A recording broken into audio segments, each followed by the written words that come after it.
اللهم أنت ربي لا إله إلا أنت عليك توكلت وأنت رب العرش الكريم ما شاء الله كان وما لم يشأ لم يكن ولا حول ولا قوة إلا بالله العلي العظيم أعلم أن الله على كل شيء قدير وأن الله قد أحاط بكل شيء علما اللهم إني أعوذ بك من شر نفسي ومن شر كل دابة أنت آخذ بناصيتها إن ربي على صراط مستقيم.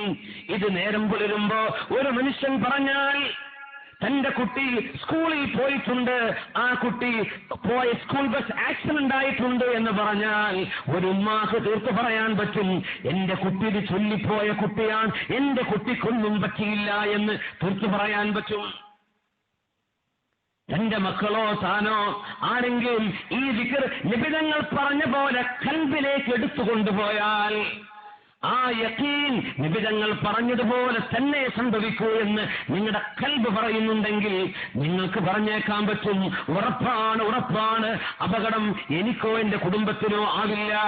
എന്റെ ഒരു നാട് മൊത്തം തീപിടിച്ചപ്പോൾ അബൂദർദാ റളിയല്ലാഹു അൻഹുവിന്റെ വീട് നിൽക്കുന്ന ഭാഗത്ത് തീ വന്നു നിന്ന് അണഞ്ഞുപോയിരിക്കുന്നു. കാരണം എന്തേ? ഈ ദിക്ർ ചൊല്ലിയിട്ടാണ് അബൂദർദാ റളിയല്ലാഹു അൻഹു ഇറങ്ങിയിട്ടുള്ളത്.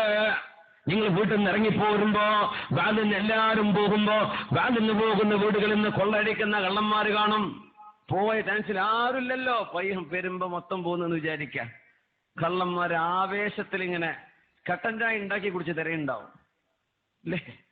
ഒന്നിപ്പോഴൊന്നും അടുത്തൊന്നും വരില്ല, മോനെ ഒച്ച കേൾക്കുന്നുണ്ടല്ലോ, ഇപ്പൊ നിർത്തിയിട്ടില്ല, ദ്വാ തുടങ്ങും നമുക്ക് വീട്ടിൽ പോകാമെന്നും പറഞ്ഞ് നിങ്ങൾ ഈ ദിക്ർ ചൊല്ലിയിട്ടാണ് വീട്ടിൽ നിന്ന് ഇറങ്ങിപ്പോന്നതെങ്കിൽ നിങ്ങൾക്ക് പറയാം, എന്റെ വീട് തൊടാൻ അവർക്ക് കഴിയില്ല, എന്റെ വീട്ടിൽ നിന്ന് ഒന്നും നഷ്ടപ്പെടില്ല, കള്ളന്മാരെന്റെ പുരക്ക് കയറില്ലെന്ന് തീർത്തു പറയാൻ പറ്റും ഇത് നിങ്ങൾ ചൊല്ലിയിട്ടുണ്ടെങ്കിൽ. അബൂദർദാ റളിയല്ലാഹു അൻഹു ആ ധൈര്യത്തിലാണ് പറയുന്നത്, എന്റെ വീട് കരിഞ്ഞിട്ടില്ല, അത് അല്ലാഹു ചെയ്യുമെന്ന് എനിക്ക് തോന്നുന്നുമില്ല. വല്ലാത്തൊരു അത്ഭുതം. നിങ്ങൾ എങ്ങനെയാണ് ഇതൊക്കെ പറഞ്ഞത്? ഞാൻ പറയാൻ കാരണം ഏതാനും വാക്കുകളാണ്.